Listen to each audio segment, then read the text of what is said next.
Ya, assalamualaikum warahmatullahi wabarakatuh. Gimana kabar kalian, teman-teman? Semoga kalian dalam keadaan sehat selalu ya. Adapun yang sakit semoga lekas sembuh, amin. Oke, kali ini ngobrol-ngobrol santai lagi ya teman-teman. Jadi kali ini kami lagi bakar-bakar sama tetangga depan rumah. Yang tidak bukan adalah mbak saya, meskipun bukan mbak kandung atau saudara jauh, tapi udah lebih dari itu ya teman-teman. Karena kalau kalian perhatiin, mungkin ada yang pernah nonton video saya tentang video Daihatsu Tafroki. Kalau yang belum nonton, nonton ya teman-teman. Kalau mau, kalau enggak ya enggak apa-apa. Jadi di tempat ini waktu itu kami pakai buat parkir ya. Sekarang udah jadi rumah, jadi kalau mau parkir agak ke depan, nggak bisa lebih ke belakang lagi. Jadi rumah bude saya ini sekarang di belakang rumahnya mbak ini. Nah, si bude saya ini udah sering saya repotin dari dulu ya teman-teman, karena semenjak bapak saya nggak ada waktu saya masih kelas 1 SMK, yang ikut bantu ngerawat, masakin, yes pokoknya semuanya lah, udah kayak ibu sendiri, yang rawat adik saya, yang rawat saya, termasuk mbak saya ini juga luar biasa. Jadi ke adik saya itu udah kayak ke adiknya sendiri gitu ya teman-teman. Jadi alhamdulillah bersyukur hidup di desa dengan tetangga yang baik-baik seperti ini. Ya itulah impian saya teman-teman, hidup di desa dengan penghasilan kota, ya itu adalah keinginan saya. Karena hidup di desa itu sangat murah teman-teman. Apalagi kalau kalian senang nanam sayuran, nanam cabai, atau apapun itu, asal kalian punya beras, punya gabah, punya nasi, ya udah kalian tinggal pikir lauknya apa. Jadi akan jauh lebih murah dibandingkan dengan kehidupan di kota. Ibarat sama-sama punya uang dengan jumlah sekian juta, kalian bisa tabung selebihnya itu kalau kalian di desa ya. Nah, karena ngobrol-ngobrol santai, jadi nggak usah ngobrolin soal kita bakar ikan atau lagi makan-makan, nggak. Tetap kita bahas tentang usaha aja ya. Nah, saya ingin curhat ya, sedikit cerita. Jadi di video-video sebelumnya kan saya bilang saya menemukan kendala. Iya, kendalanya apa?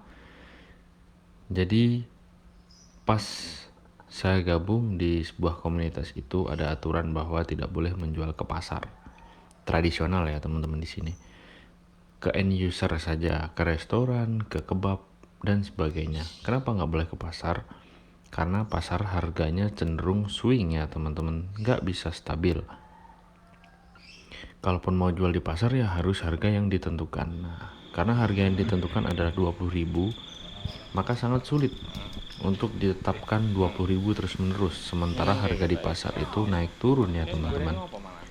Saya pernah dapat harga 35.000, pernah juga dapat harga 5.000, 8.000. Jadi dari 8.000 naik sampai ke 35.000 kan luar biasa ya.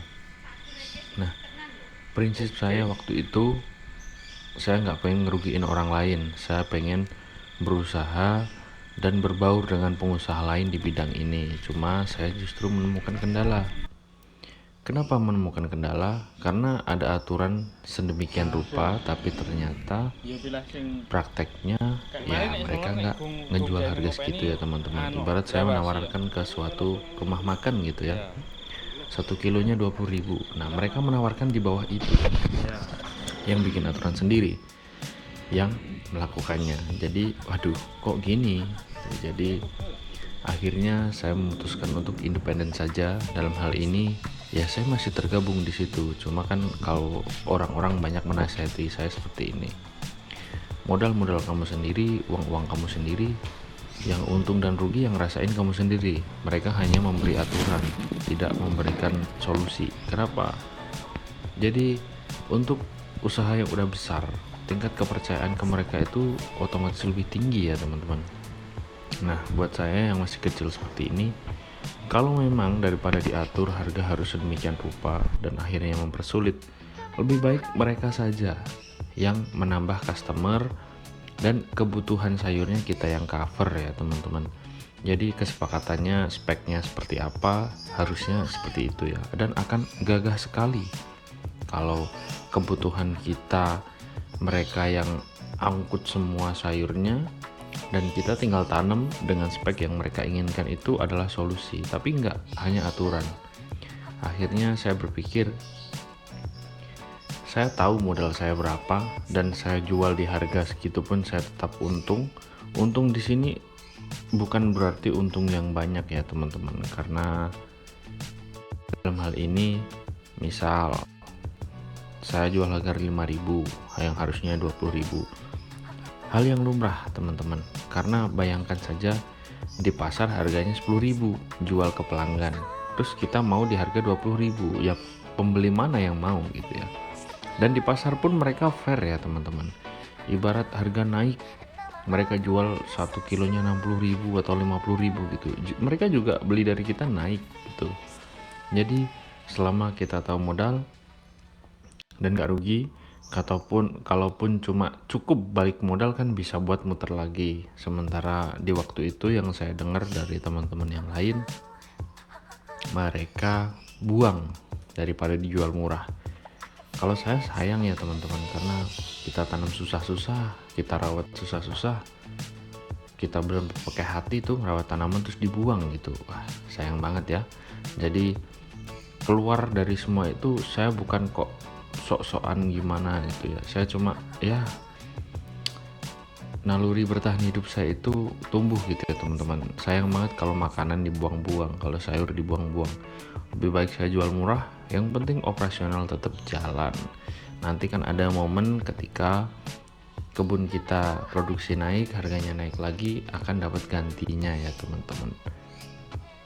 Jadi banyak banget keluh kesah tentang usaha ini. Nah gimana menurut kalian? Coba komen, salah nggak sih langkah saya? Dan bilang kalau ya modal-modal saya sendiri, saya juga nggak masarin ke langganan mereka juga gitu ya. Jadi saya pikir ini hal yang biasa gitu ya. Tapi karena menurut mereka salah, ya udah saya lebih baik jalan sendiri gitu ya teman-teman. Karena di momen tersebut 50% produksi saya terserap ke end user ya, ke restoran dan sebagainya gitu. Nah 50% spare-nya itu mereka juga nggak mau, mereka cuma memberikan aturan seperti ini gitu, tapi juga nggak mengambil barang saya. Jadi ya di sisa yang 50% produksinya itu saya masukkan ke pasar tradisional. Yang penting tetap jalan, tetap untung, tetap bisa muter.